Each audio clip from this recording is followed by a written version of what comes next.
Hey, I'm Colin, and welcome back to another episode of Go Green Kitchen. Today, we're going to make a fun and easy and delicious twist on a breakfast classic, the vegan mocha pancake. Given that today is National Irish Cream Coffee Day, I thought it'd be appropriate to at least commemorate the part that's not the Irish part, because apparently that's alcohol-filled. I don't know, I drink the Starbucks version of that. For National Irish Coffee Day, we're going to be making this mocha pancake. It's gonna be great. If you wanna follow along, the recipe and its inspirations are linked in the description box below. Without further ado, let's get started. Here's some footage of me getting everything ready. How fun.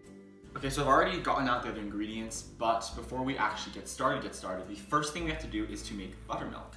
And to do that, since buttermilk it's like the byproduct of butter, and it's slightly thick and slightly sour, Stop playing with your toys, Zuzu. so we can use lemon juice and a vegan milk alternative of your choice. I'm using oat milk. And yeah, we're going to mix together 3/4 cup of this with a few squeezes of this and leave it to ferment for a bit, and we're good to go.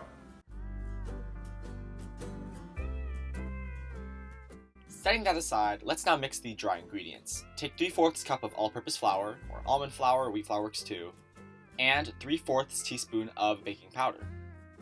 Let's take 3/4 teaspoon of baking soda as well, and 6 teaspoons of instant coffee granules. Now, interestingly enough, instant coffee granules they're vegan, first of all, and they're also a lot better for the environment because they tend to come in like glass packaging like mine, and they tend to, have less packaging involved with them in the manufacturing process and the shipping process. They don't have to deal with K-cups and stuff, and the way it's just processed just uses less energy. So, yeah. Let's toss in those coffee granules, and then follow that up with a dash of salt, as well as around 2.5 teaspoons of brown sugar. Coming up next are some wet ingredients. Since we obviously can't use eggs, what we're gonna do is mix some flaxseed meal with hot water. Now, flaxseed meal is kind of like a magic vegan egg. It has very good binding properties. It's also really healthy. It has omega-3 and fiber, I'm pretty sure. And it just makes things really fluffy and thickens things like egg normally does. So it's perfect for pancakes. So, to account for 2 so-called vegan eggs, all we need are 2 tablespoons of flaxseed meal and 6 tablespoons of hot water. Mix it up and set it aside. Turning our attention back to our dry ingredients, we're gonna give that a nice mix up, and then we're gonna throw in our buttermilk that we prepared earlier. Next, we're gonna mix that up again, get that nice and even, turn some brown, nice, and then we're gonna pour in our flaxseed egg. Once again, we're gonna mix that up, make it nice and even, and we're gonna add just a dash, perhaps like 1 teaspoon of vanilla extract. Again, mixing. And if it seems a little runny, feel free to add, just a little bit more flour. And lastly, we're throwing in around 1/3 cup of vegan chocolate chips. All that's left is to take it to the stove. Grease your pan, put it on about medium-high, and throw on the batter. When it starts to bubble on the top, we can flip it over, make it nice and golden brown. It'll be browner than most normal pancakes because of the mocha and brown sugar, so don't fret. And we're going to repeat this process for however many pancakes you can make. This made about 5.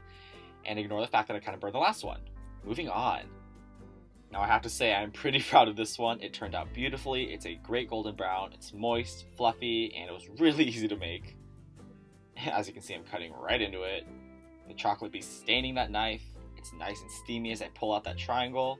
And there you have it. And this is the part where I try it.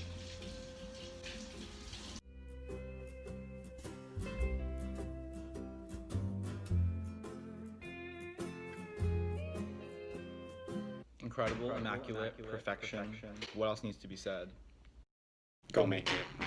Thank you guys for watching this episode of Go Green Kitchen. If you want to see more recipes or just more DIY videos in general, you can check out our channel. Make sure to hit like, hit subscribe, all that cliche stuff.